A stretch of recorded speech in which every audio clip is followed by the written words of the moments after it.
I'm gonna be dead ass. I could not wait till Thursday to talk about this shit. I just finished watching the Survivor 43 finale. A real quick congratulations to all the players who were able to get out there on the season. You were able to live your dreams. You gave it all. You left everything you had out there on Fiji. Mad respect from me. With that being said, and that's not like a, with all due respect to you guys, now I'm gonna shit on you. It's like, cool, like I genuinely mean that. And I feel like it's important to go ahead and say that before talking about the specifics of the episode, of the technically like 2.5 episodes. I called it last week. 100%. I remember watching the episode and going, Jesse's got this, dude. Like, this is one of the best games I have ever seen. This guy is a beast. That's one of the most cutthroat shit I've ever seen on this show. Give this dude the $1 million. And I went to bed, and it was just that line from Gabler in the episode where he's like, yeah, you know, the good assassin doesn't show up to the king's castle and say, with his weapon in hand, I'm here to kill the king. The good assassin puts some poison in the king's goblet and then is gone before even, like, the king even knows he was ever there. And I remembered, like, a few times in tribal councils, that's something I've been talked about. You know, like, we're all trying to be assassins. This is a season that is not about making the big move, making the splashy move, because that gets you targeted. What you want to do is silently and stealthily take out the people you need to get rid of, and that is what will be rewarded in the end.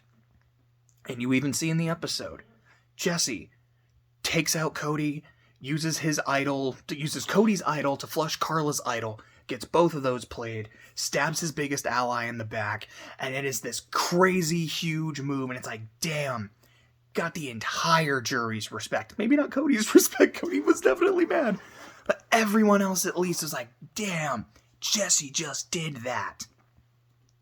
And you see earlier in the episode, Gabler pitching to Jesse, made me want to get rid of Cody.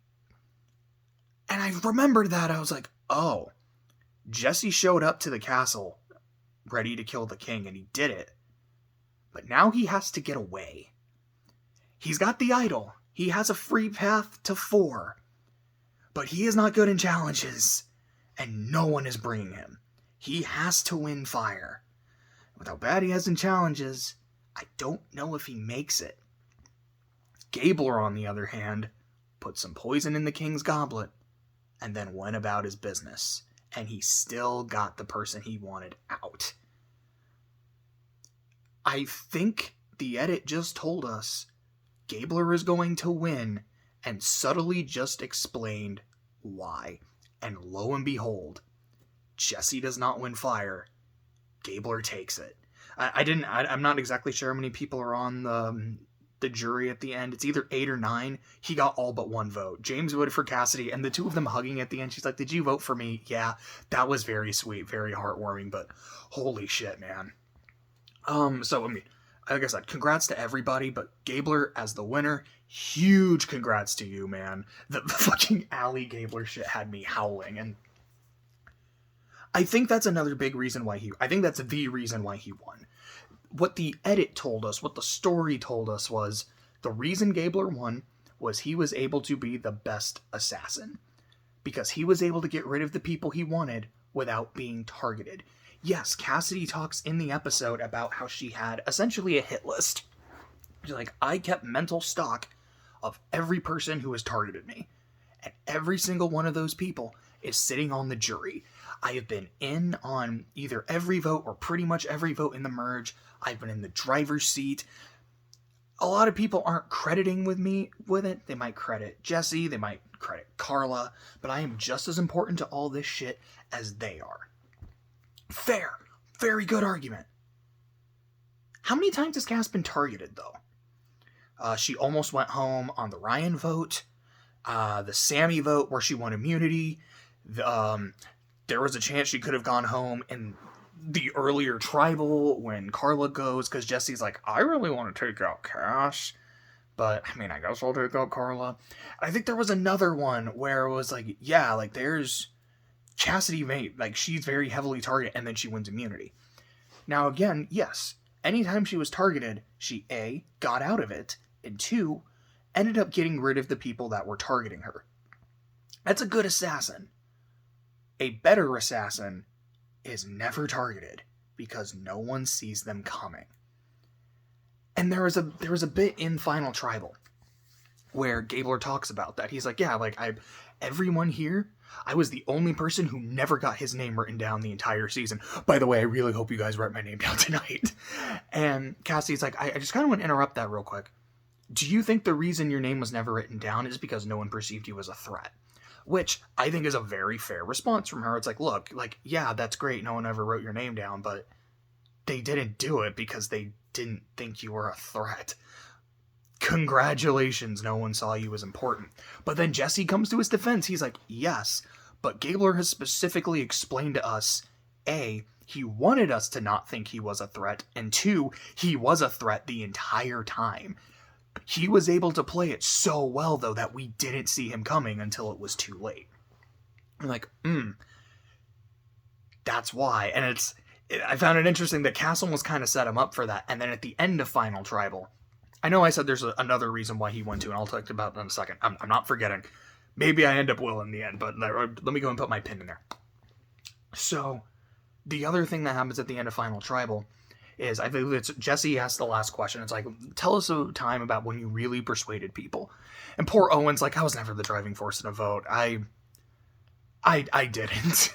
Like, he gives as much of a humble answer as he could, and poor Owen, there's literally Okay, let me put in a second pin for talking about a couple foreshadowing confessionals. I saw like 2 or 3, knowing I was like, oh, okay, I know where this is going.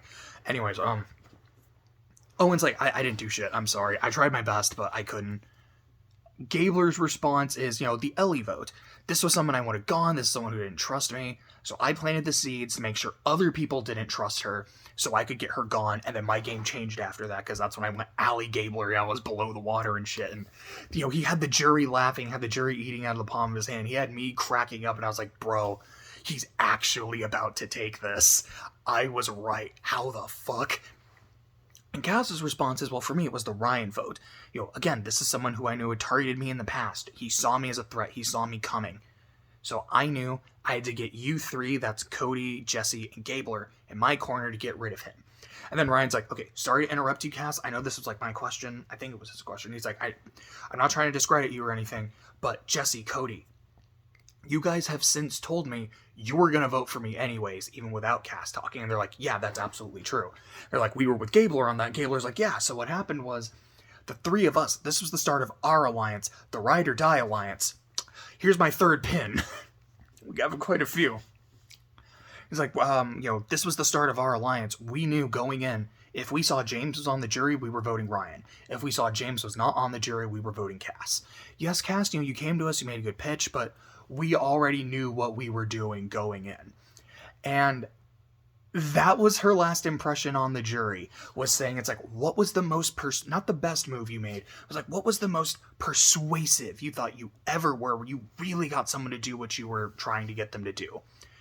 And she's like, this is what I did. And Gabler's like, actually, I did that.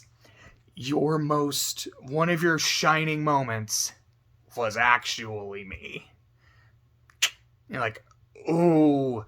And as a last impression, boy, that's rough.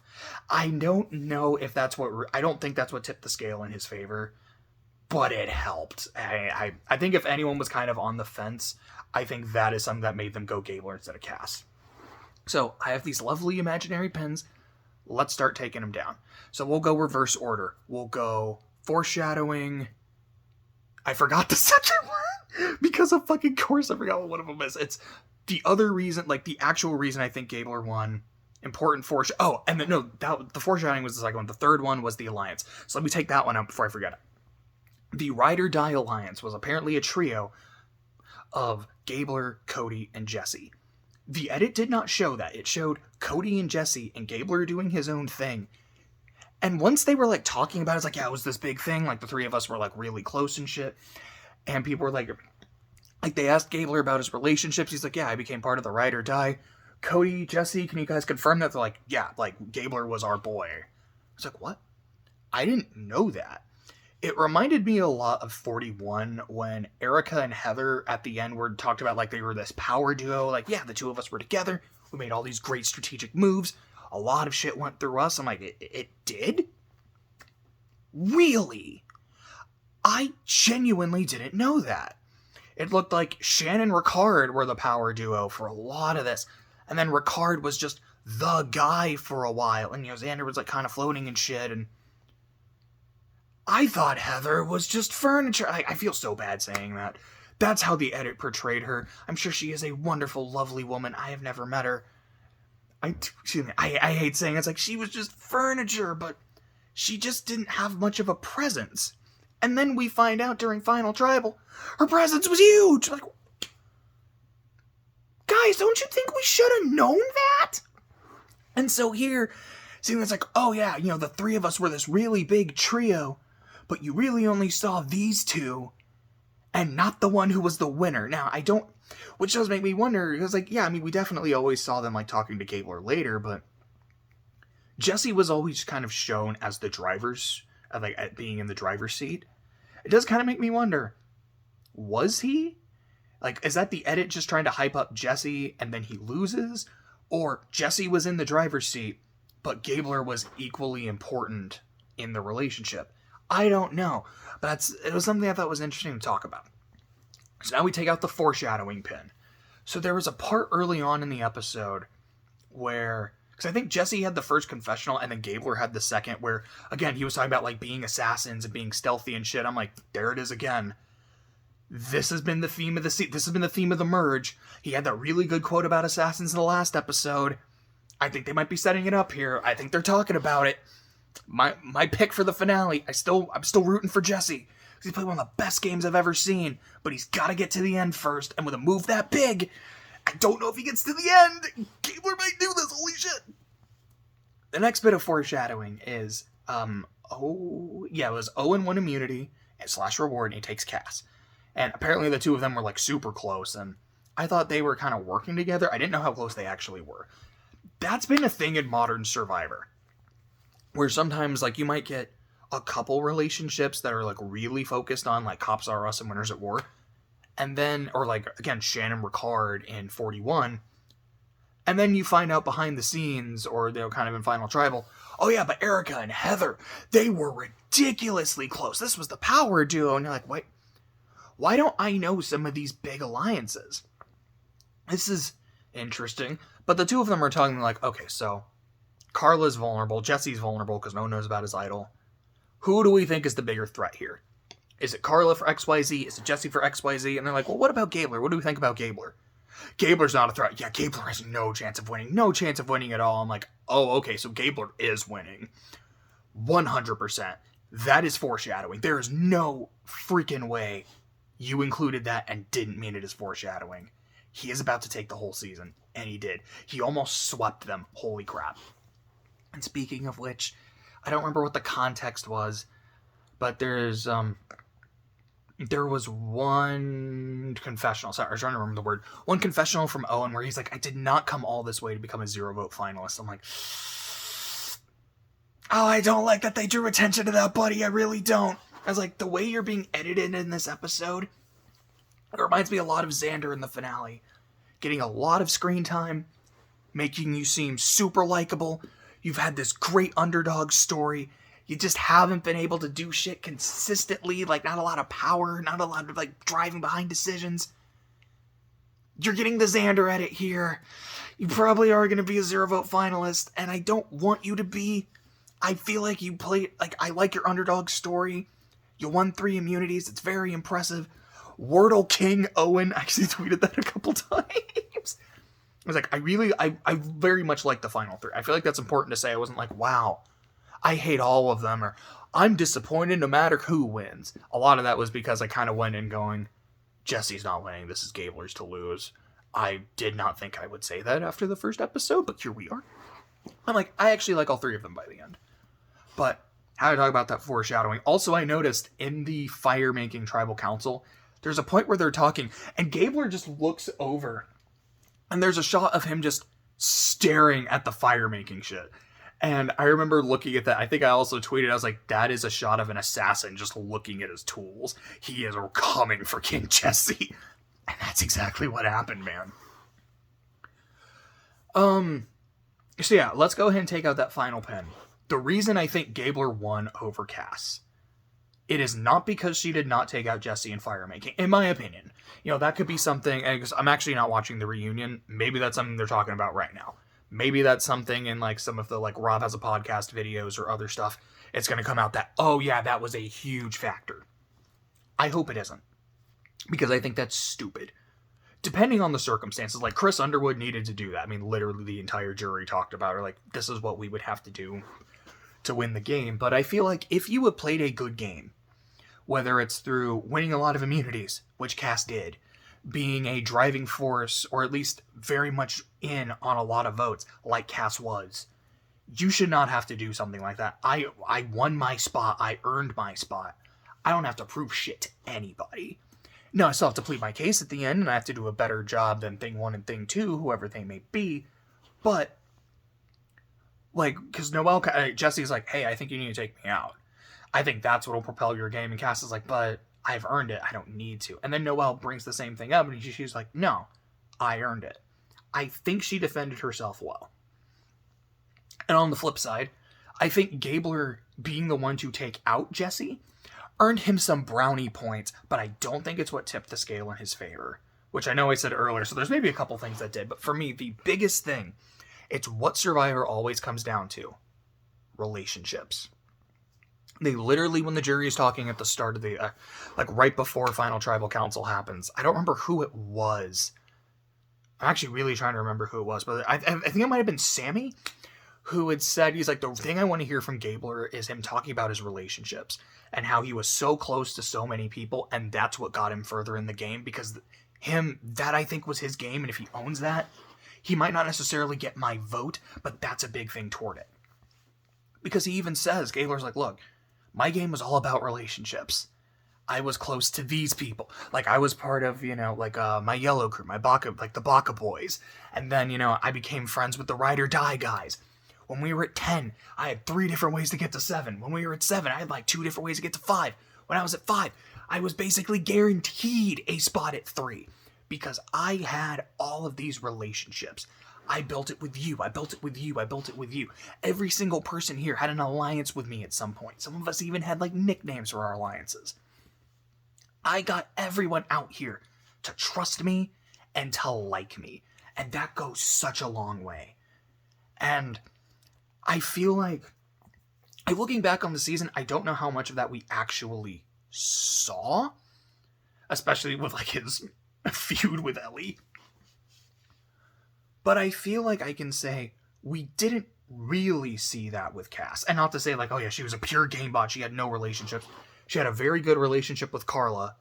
But then she even says, she's like, I feel like I kind of burned that bridge with you at the end. And I am sorry about that. I feel like I screwed that up.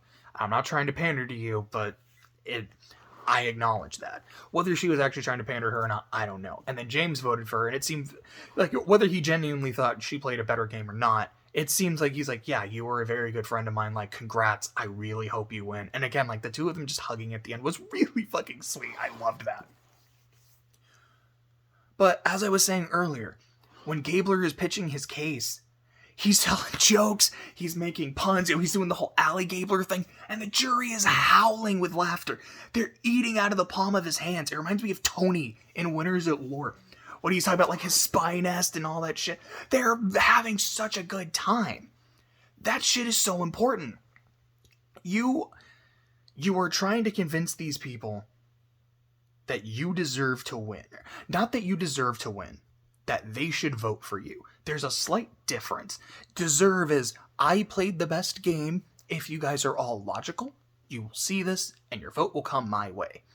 You should vote for me is, hey, I played a really good game. I'm owning my game. Also, you guys like me. Not to say you dislike Cass, not to say you dislike Owen, but you guys like me. You're entertained by me. And it's not just because I'm a joke. It's because we had relationships. That is what wins. It's like, I I do like using Twitter. I tweet a lot when I'm watching Survivor, especially finales. And I remember tweeting like about the final tribal performance. Like, yeah, Cass insinuates that Gabler was not a threat, and the jury immediately jumps in to defend him. That's a really good sign for him. Cass talks about how her best move of persuasion was the Ryan vote, and then Gabler's like, actually, not the case. And it's not even Gabler who said that initially. It was the jury going, whoa, whoa, whoa, that was actually something Gabler did. The fact that sorry, brain fart for a second. The fact that the jury is actively defending his game, that's a really good sign. And it shows that, yeah, I mean, part of it is, they're trying to keep everyone honest about the moves, but they probably wouldn't do that if they really didn't like Gabler. I'm like, yeah, like, that might have been Gabler's move, but he was an idiot, or he was an asshole. I might let Cass have this one. Maybe I'll bring something up. They're like, no, that's not what happened at all. That goes a long way. And then I tweeted that, and there was a response. And the response to the tweet was, like, he actually wasn't that good. He doesn't deserve to win. He didn't make any big moves. Yeah, that's kind of the idea. He was a quiet, silent assassin. Look at what big moves did to Jesse. It guaranteed he was not getting to the end unless he won a challenge, which is the one thing he was really bad at. Look at Ricard and 41. He had the big move of taking out Shan, and as soon as that happened, everyone said, cool, he's not making it to 4. Because if he gets to 4, he's guaranteed fire. Like, if he gets to the end, he wins. We can't let him get to 4 and have that chance. We're taking him out sooner. Look at, even in 42, you had Drea trying to make the big move to take out Mike. And everyone saw, like, Omar was like, this shit's about to happen. If it goes through, she wins the season if she gets to the end. I gotta take her out now. Omar has the big move of taking out Drea. So then he gets sniped. And that was Marianne's move, and she was able to own it, but she was able to downplay it as being her move until, the ending, and that's kind of what helped her out. Jesse was not able to do that. Big moves do not win you Survivor. I don't think so. I feel like we've gotten past this as a society. Like, there was the big moves era where it's like, what's your resume? What's all the crazy shit that you've done? I think we've passed that. Big moves do not win you Survivor. Smart moves and relationships win you Survivor. Like, there's so many times, even watching this season, when people go to, like, Shipwheel Island or whatever the fuck about advantages, and they're like, well, for $1 million, you gotta take risks. You gotta make these big, crazy plays. I'm like, but what if you don't? What if you take the smart play? Look at 42. Look at Chanel. She's in a position where I can risk my vote and get an advantage. If I get the advantage, that's cool. I just have extra ammunition. If I lose my vote while we are going into tribal council, we're in a bad spot. Because there's 6 of us. And in the 6, there's an alliance of 4 and an alliance of 2. And in that alliance of 4, it's me and Daniel, I think was his name. Not 100% on that, but I believe it was Daniel. It's like Daniel and I are 2. Then there's Jenny and Mike. And then Hai and Lindsay? I know Lindsay was someone 42. Well, I'm talking about 42, so I don't think there were 2 Lindsays. Lydia, excuse me. I knew it was like an L-Y and D. Anyway, maybe it was like L-I, and Lindsay might be L-I. Anyways, point. That's how it's set up. But Mike does not have a vote. And they know that. So actually, the margin is not 4-2. The margin is 3-2. And if I risk and lose my vote, it goes down to 2-2. And then who knows what the fuck happens. Then we might go to rocks. Excuse me. Or someone might flip because they don't want to go to rocks, which was exactly what happened. But she said, fuck it. I'm going to do it anyways. And it did not work out. I look at stuff like that and I'm like, this is why you don't always take the risk. Again, look at this season. Look at Carla. I liked Carla a lot in the pre-merge. But once the merge happened, I actually just was not enjoying her game that much. Because it was all about her idol. It was, I found this thing and I thought it was more trouble than it was worth. But then knowing that it was there and what it could do for my game, I had to go get it. I'm like, all right, I get that. I get that. At that point onward, it was, this person might know, but like, oh, Gio has the knowledge is power. I have to vote him out now. I have to get rid of him. Now, he was on the bottom anyways. You could argue, it's like, well, between him and Ryan, and that just made it kind of sweetened the deal a little bit. Fair enough, but it was, he has that, and I have an idol. He's not taking it. Bye. She turned on James later. I believe she did. It might have been that they had the numbers anyways, but I think that she still turned on him. It's like, well, he's got that knowledge is power, and I really don't want him to take my idol, so bye. She's like, I told Cass about my idol, and I really shouldn't have. And now that she knows about it, I want her gone. And again, at least from what the edit showed us, it did not seem like, I think Cass can beat me, so I want her gone. Cass has targeted me, and I don't trust her. I want her gone. It's, she knows about this magic doohickey I have, and I want her gone. Anything that threatens her magic doohickey has to go. It became like the center of her world. At least, again, that's how I interpreted what they were showing me. And it just didn't become as fun, especially like what did it amount to? She played it when she didn't need it. She got spooked. It was used against her. So that's what it amounted to? That's what all that shit amounted to? That's kind of disappointing. And when you look back at it, she kind of knew right at the start, I shouldn't take this. It's more trouble than it's worth. If she had, she might have played a very different game. She might not have tried to turn on Cass when she did, and maybe that relationship would have propelled her a little further. Yes, Cass had said, I think Carla's a big threat. I don't want to compete with her over my story. That's fine. That's fair. At the same time, she might have been like, but she hasn't turned on me. I still trust her. Maybe I can beat Carla. So, like, who knows? But I look at shit like that, and I'm like, you don't always need the magic doohickeys. Again, look at, what was it, 39, I think was Island of the Isles, which I haven't seen, and boy, I've heard about that season. But what happens in the final tribal council? Dean's like, I got all my bling. I had this shit. I won immunity here. Blah, blah, blah, blah, blah. And Tommy's like, cool. If he hadn't won immunity, would anyone have even voted him out? No, because no one fucking saw him as a threat. You had all these toys. Cool. You know what I had?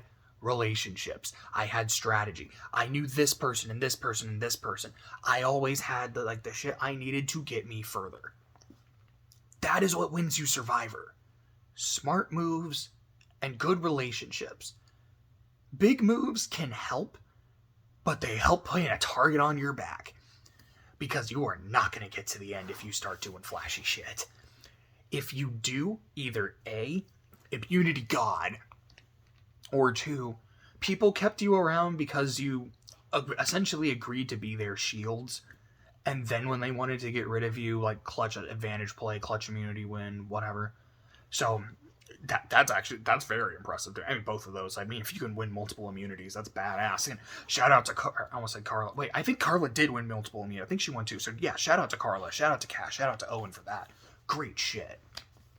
But yeah, I thought this season was kind of hot and cold for me. There were times where I was getting into it, times where I wasn't. I can best describe it as when it was Survivor, about strategy, relationships, getting out of a situation, or going, I've got this really good idea, but I need work to pull it off, or, man, I've got this good idea, but it's going to make me feel like a dick. To me, that is Survivor at its core, and I love it. When it becomes about the advantage fest, I don't enjoy it as much. I will be perfectly honest. Now, given how it ended with the main character losing, I don't know if that makes me like the season more or less. I think I can appreciate it more because I saw it coming, not a lot before it happened, but I still saw it coming before it happened. And I was like, I see what's going on. I can see what's happening, and they don't have a clue. And literally, the 2 people that were sitting next to him did not have a clue. Like, he has no chance of winning, and he nearly swept them.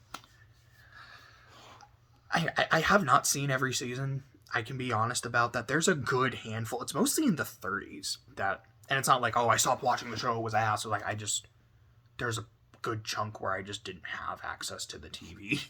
So, whoops. I would like to watch all the seasons at some point, because it's one of my favorite shows of all time. So I don't have... So that's... Suffice to say, I don't have an official ranking. Like, this is the best season, this is the worst season, blah, blah, blah, blah. I feel like... I definitely enjoyed the season. It's not an absolute favorite of mine. That would be like DVG, Kageon. I actually really like 42. China's an absolute banger. That's so good. Tokentine, I think, is really good. Honestly, this season reminds me a lot of Tokentine, where it's one where there's a clear theme in the merge, and the winner pulls that theme off spectacularly. In Tokentine, it was about being a warrior. In this, it was about being an assassin. But overall, I did enjoy the season more than I disliked it. I felt like as the merge was going on, like the deeper it got, the better it was getting. And I liked the pre-merge quite a bit as well. So overall, I don't think it's a spectacular season. I think it's a good season. It's one I enjoyed. And despite the unexpected, because I still called it, unexpected result, I still liked that. I like that it caught... Again, I can't say it caught me off guard because I figured it out. But I know it caught a lot of people off guard. I saw so many tweets of people saying, like, no, they can't do Jesse like that. Or, like, there's no way Jesse can lose with an edit like this. Or just, man... Like, I saw so many people saying, Owen's got this, or it's Cass. Like, we've been Cass truthers the entire time. I'm like, guys... You missed a huge clue in the penultimate episode. They literally just told you why he's going to win. It's all there, man. And he pulled it off. I don't feel like Gabler is one of my favorite winners because of the game he played, although I think he actually played a very good game. I feel like he's one of my favorite winners for the surprise factor and the just... Wait, really? Him? Huh? And then when you think about it, you're like, no, that makes sense. That actually makes sense. And so I feel like the finale, even though I've said like I was kind of hot and cold and it got better, even though my favorite player didn't win, and I saw probably one of the best games I have seen go ultimately unrewarded, the finale elevated the season because I really loved that twist ending.